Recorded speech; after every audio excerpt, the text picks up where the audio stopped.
Dunyolik mushaqqatlarga yo'liqqanda bizdan ham og'ir ahvoldagilarni ko'p eslash orqali sabrchanlik sifatini o'zimizda yetildira olamiz. Churg'an zulmga sabr qilish, urug' tuqqan yoki yaxshi ko'rgan kishilardan ayrilib qolganga sabr qilish, kasalga mubtalo bo'lganga sabr qilishga o'xshash turlarga ayira olamiz. Ibodatdagi sabr bo'lsa, ibodatlarning mukammal ado qilinishi, shundaqla Allohning dargohida qabul bo'lishida to'liq muhim rol o'ynaydigan bo'lib, أعوذ بالله من الشيطان الرجيم. يا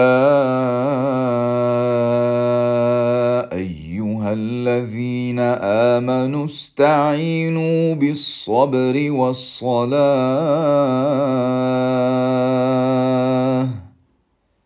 إن الله مع الصابرين.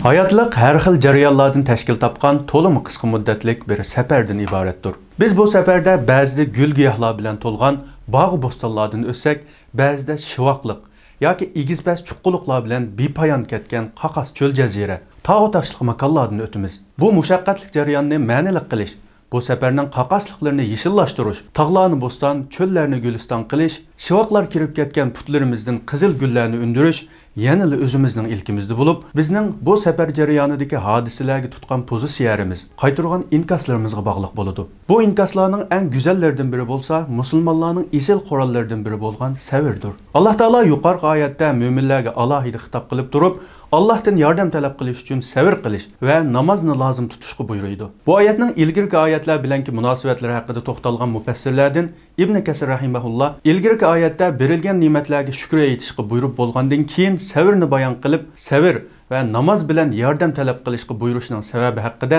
inson dunyoda bir ne'mat ichida yashaydi va uningga shukr qiladi yoki jafo mushaqqat ichida yashaydi, uningga sabr qiladi. Bu oyatda hayotlikdagi rohat va mushaqqatli ahvollarga qanday muomala qilish kerakligi bayon qilingan deydi. Va yana mutafakkur olimlardan Mavdudi rahimahulloh bu haqda ilgirki oyatlarda islom ummatiga imomat, ya'ni butun dunyoga yo'lboshchi, yetakchilik qilish vazifasini yuklagandan keyin bu ulug'vor vazifani ijro qilish uchun kerakli bo'ladigan bir qism yo'l yo'riqlarni bergan. Shundaqla bu xizmatlarning ulug' ham xatarli ekanligini, uni ustimizga olganda bizni kutib turadigan har xil qiyinchiliklar, turli og'ir sinoqlar, o'xshamagan pishganliklarning borligi, agar biz bularga sabr bilan taqobil tura olsak, ondan ilgirlay oladiganligimizni va buning mukofoti sifatida Allohning yordami ustimizga yig'ishga boshlaydiganligidan xabar bermoqda. Shundaqla bu mushkul xizmatning huddisidan chiqa olishimiz uchun özümüzde sabrchanlik sifatini hazırlashimiz kerakligi, namozlarga ahamiyat berish orqali ruhiyatimizni paklab, har vaqt bu vazifaga loyiq holatda turishimiz kerakligini ta'kidlagan deydi. Shundoq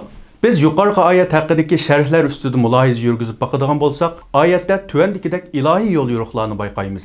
Sen yordamga muhtoj bo'lsang, mendan yordam tilagin va yordam talab qilish uchun senda sabrchanlik sifati hozirlansin. Namozlarga ahamiyat bergin. Bu sifatlar senda topilsin, men sen bilan birga. Ya'ni oyatning bosh ham oxiriga qarag'animizda xuddi Robbimiz biz bilan shartlashyotgandek. Ey qulim, sening beshingga kun tushganda, sana biror musibat yetganda bu shartlarni hozirlasang, men sabr qilg'uchilar bilan birga. Ya'ni men sana kepil. Sening qiyinchiliklaringni o'zim hal qilaman. Seni yolg'iz tashlab qo'ymayman. Bu musibat, kulfatlarning seni yeb ketishiga yo'l qo'ymayman. Seni o'zim himoyamga olaman deyotgandek. Undaqda biz sabr haqida qisqacha to'xtalib o'taylik. Sabr degan nima? Qanday bo'lganda Allohning va'dasiga erishtiradigan sabrchanlik sifati bizda hozirlangan bo'ladi. Sabr kalimasi Qur'on Karimda 90 dan ko'p o'rinda har xil ma'no mazmunlarga ishorat qilib keladi. Ba'zida islom ahkomlariga bo'ysunishdagi chidamchanlik ma'nosini uqtirsa, ba'zi o'rinlarda musibatlarga sabr qilish ma'nosini ifodalab keladi. Sabr hukmini izohlab Ibn Daqiq rahimahulloh Qur'on Karim va hadislarda kelgan yo'l yo'riqlar ustida mustahkam turish deydi. Olimlar sabrni bir nechta turga bo'ladi. Birinchisi bo'lsa, amal ibodat qilish jarayonida chekkan jafo mushaqqatlarga sabr qilishdir. Har qanday ibodat sabrga muhtoj. Alloh yo'lida jihad qilishdan boshlab, haloldan kasb qilib, oilamizning xirojatini qilishqchi bo'lgan cho'ng kichik ibodatlar sabrlik bo'lishini talab qiladi. Tahajjud namozlari uchun kechidagi shirin uyqumizdan kechishimizga to'g'ri kelsa, farz bo'lgan ilm talab qilish uchun ham uzun vaqtlik iroda va chidamchanlik kerak bo'ladi. Ibodatdagi sabr bo'lsa, ibodatlarning mukammal ado qilinishi, shundaqla Allohning dargohida qabul bo'lishida to'liq muhim rol o'ynaydigan bo'lib, bu tuvandagi 3 xil o'rinda aks etadi. Birinchisi bir yaxshilikni qilishdan avval. Bu vaqtdagi sabr yaxshilikni qilish niyatining sof bo'lishi, riyo va har xil moddiy g'arazlardan xoli bo'lishi bilan bo'ladi. Chunki insonning nafsi ba'zida odamga boshqalarga ko'z-ko'z qilishni, qilgan ishlarini boshqalarga bildirib yaxshi ko'rinishni xohlab qilishi mumkin. Ikkinchisi yaxshilikni qilish jarayonida. Yaxshilikni qilish jarayonidagi sabr bo'lsa, u yaxshilikni eng mukammal holatda ado qilish, qalbda haqiqiy xushu hozirlab turib qilish orqali aks etadi. Uchinchisi, yaxshilik qilib bo'lgandan keyin, yaxshilikni qilib tugatgandan keyingi sabr bo'lsa, bizning yaxshiliklarimizning qabul bo'lishi yoki bo'lmasligidagi intayin muhim ahamiyatga ega. Biror yaxshilikni qilganligiga qarata o'zini cho'ng ko'rib qoladigan, o'zining iqtidorli bo'lganligi uchunla shuningdek bir yaxshilikni qilib tugatilganligidek o'ylab qilib, o'ziga tamanno qo'ydigan holatning shakllanishidan saqlanish. Bu yaxshilikni Allohning fazli marhamati bilan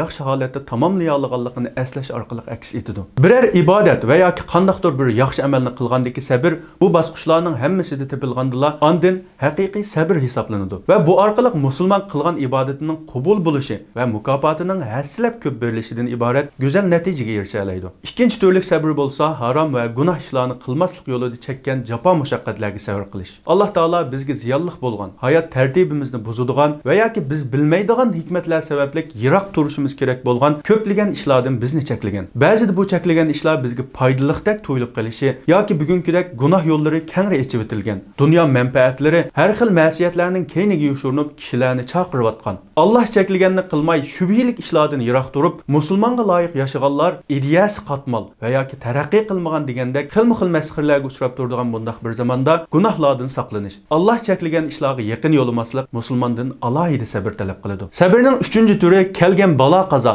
kelishmasliklarga sabr qilishdir. Hayotda har xil musibatlarga uchrab turamiz. Ba'zida yo'qsullik, ba'zida kasallik bo'lsa, ba'zida bizning yengishga kuchimiz yetmay qoladigan ig'ir kelishmaslik bizni qo'rshab turgan bo'ladi. Sabrning eng yuqori martabalarining biri bo'lsa, dal mushundaq ig'ir musibatlarga yo'liqqanda eng chiroyli holatda sabr qila olishimizdir. Amaliyotda bu turdagi sabr musulmonni tavlaydigan, uni hayotning yuqori pallalariga elib chiqadigan, texmo ig'ir yuklarni ko'tara oladigan bo'lish uchun chiniqtiradigan yordamchi omillik rolini o'ynaydi. Ig'ir musibatlarga loyiqida muomala qila olgan, uni Allohning imtihoni, uni sinash uchun bergan bir siniqi, insonning ojizligini his qildirib, o'ziga texmo yaqinlashib olishi uchun sungan fursati. Shundaqla Payg'ambar alayhisolamning hadisidagi bishorati bo'yicha bu Allohning muhabbatining namoyandasi.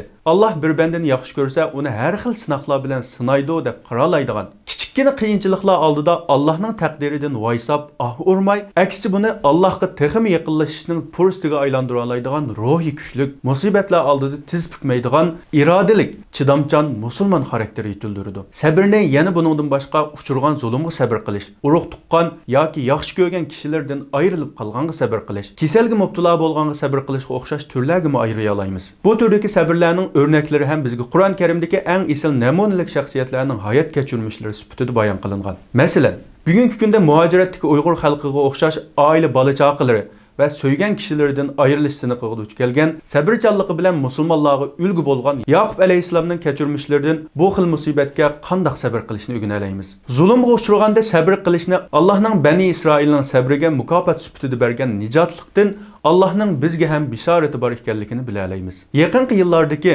vatanimizdagi Abdul Ahad Mahsumajim, Muhammad Salih Damollam, Kiram qarimlarga o'xshash avangard shaxslarning hayot kechirmishlariga qaraganimizda ham ular ilm talab qilish yo'lida tatgan jafo mushaqqatlarga sabr qilish, tatgan jafolarni, uchragan qiyinchiliklarni o'zlarini texim yuksaldiradigan sho't qilib xalqimizning qalbida o'chmas izlarni qoldira olgan edi. Bu yerda shuni eskartib o'tishimiz kerakki, zulmga sabr qilish deganlik qandaqdir zolimga bosh egish. Zulmga uchraganda Allohdan ajr kutib jim turilishni ko'rsatmaydi. Dal aksicha zulmga qarta urib musulmon bo'lganligimiz uchun bu kunga qoldik. Faloni xatolikni qilganligimiz uchun bularni tortyapmiz deb Allohning taqdiriga voysab o'zini yo'qotib qo'ymaslikni. Zulmga qarta bu Allohning bizga bergan siniqi deb qarab o'zini texmi kuchlantirish, zolimga qarshi jihodga tayyorlik qilish, farosat ve hikmet bilen iş qilishni ko'rsatdi. Qandaqdir zulmga uchraganda sabr qilish kerak debla, men mazlum deb urib hayotdan zorlanib yashash sabr hisoblanmaydi. O'xshashla o'zidan kuchli kishilarning nohaqchiligiga uchraganda uninga qarshi o'zining haqqini qo'g'dimasdan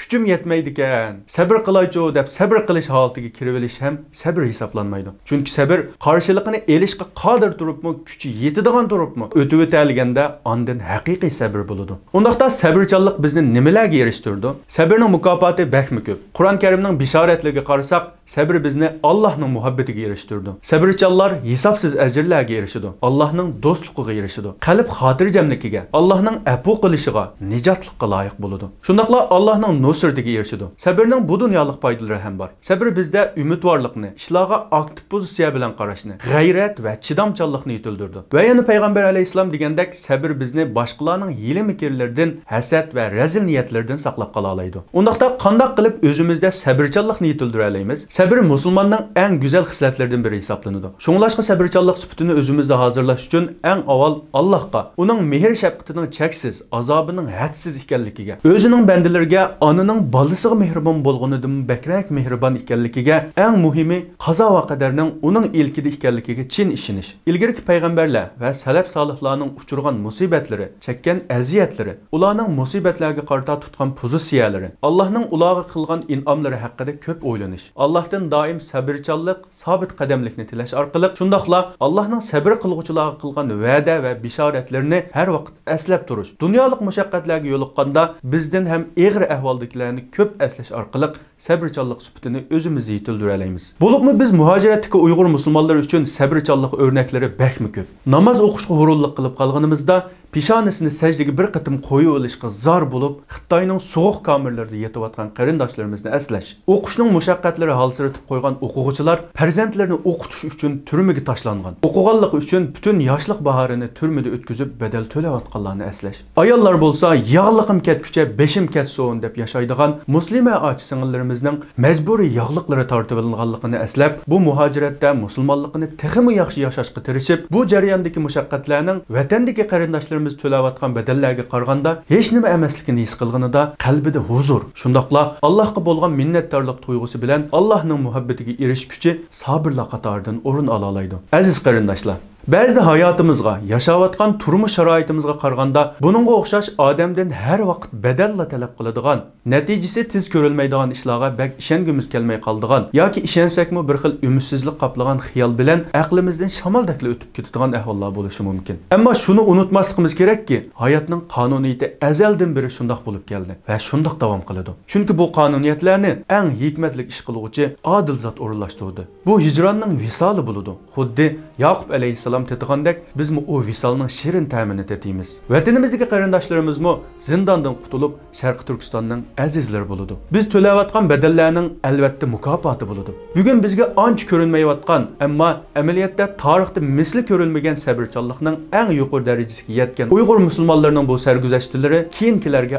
obida sifatida qoladi. Kelgusi avlodlarimiz bugungi kunda Xitoyning inson qilipidan oshgan zulmlarga pudini yo'qotib qo'ymasdan, umidini uzib qo'ymasdan boshlarida yog'liq, engikida soqollari bo'lmasa-mu, qalbidagi kuchli iymoni bilan oxirgi tiniqigacha qarshi tura olgan qahramonlar iymonini saqlab qolish uchun o'z vatani, ahli balavoqalaridan ayrilib sarsonlik hayotida yashashga rozi bo'lgan, qalbi iymon uchun ko'ydigan muhojirlar, o'z ota-onasi bilan ko'risholmay cho'ng bo'lgan farzandlar, tirik turib hayot hamrohidan ayrilishga majbur bo'lgan, yoshlik bahorini, jufti halolini saqlash, uningga vafodorlik ko'rsatish uchun fido qilgan vafodor bir juftlar. Hijron azobida qalbi laxti-laxti bo'lib ketsa-mu, hech bo'shashmasdan umidvor bo'lib olg'a ilgarilayotgan bu muborak insonlarni hurmat bilan eslaydi. Bu daston tarix sahifalariga oltin hal bilan yoziladi.